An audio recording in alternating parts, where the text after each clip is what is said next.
Cricket ময়দানে Bharat Pakistan match মানেই যেন উন্মাদনা। দুই দেশের রাজনৈতিক বিরোধ দিয়েছে বাড়তি মাত্রা। রাজনৈতিক বৈরিতায় প্রায় ১৭ বছরের বেশি সময় দ্বিপাক্ষিক সিরিজ খেলে না এই দুই দেশ। আইসিসি ইভেন্ট ছাড়া দুই দলের লড়াই দেখা যায় না বললেই চলে। আগামী ৯ জুন নিউ ইয়র্কের নাসাউ কাউন্টি ইন্টারন্যাশনাল ক্রিকেট স্টেডিয়ামে মুখোমুখি হবে দুই দল। ভৌগোলিকভাবে দুই প্রতিদ্বন্দ্বীর লড়াই নিয়ে ক্রিকেট ভক্ত ও বিশ্লেষকরা নানা সময়ে নানা মন্তব্য করেন।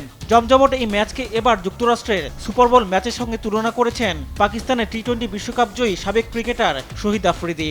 ভারত পাকিস্তানের উত্তেজনা বোঝাতেই এমন ব্যতিক্রমী তুলনা দিয়েছেন আফ্রিদি। আইসিসিকে দেয়া একটি সাক্ষাৎকারে শহীদ আফ্রিদি জানান, সুপার বোল ম্যাচে যেমন স্নায়ুচাপ ও উত্তেজনা থাকে, ভারত পাকিস্তানের লড়াইটাও যেন ঠিক সেরকমই। যেসব আমেরিকান টুর্নামেন্টটি দেখতে যাচ্ছেন তাদের জানা উচিত যে ভারতের বিপক্ষে পাকিস্তানের খেলা আমাদের কাছে সুপার বোলের মতো।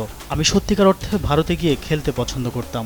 আমি সত্যি বিশ্বাস করি যে এটি খেলাধুলার সবচেয়ে বড় প্রতিদ্বন্দ্বিতা। যখন আমি সেই ম্যাচগুলো খেলেছিলাম তখন আমি ভারতীয় ভক্তদের কাছ থেকে অনেক ভালোবাসা এবং সম্মান পেয়েছি, এবং এটি উভয় পক্ষের জন্যই অনেক বেশি সম্মানের। পাকিস্তানের সাবেক এই অধিনায়ক এবারে টি-20 বিশ্বকাপে কোনো দলকেই ফেভারিট মানতে নারাজ। তার মতে সংক্ষিপ্ত ফরম্যাটের এই ক্রিকেটে কোন দল শিরোপা জিতবে এটা বলা কঠিন, তবে নিজ দেশ পাকিস্তানকে নিয়ে বেশ আশাবাদী তিনি। সংক্ষিপ্ত ফরম্যাটে ফেভারিট বাছাই করা কঠিন। টি-20 ক্রিকেট এতটাই অনুমেয় যে কোন দল জিতবে সেটি বোঝা মুশকিল। সব দলেই ভালো ব্যাট করতে পারে। আপনি ৮ নম্বরে ব্যাট করতে নেমেও ১৫০ স্ট্রাইক রেটে খেলতে পারেন। আমি আশা করি এবার পাকিস্তান শিরোপা জিতবে।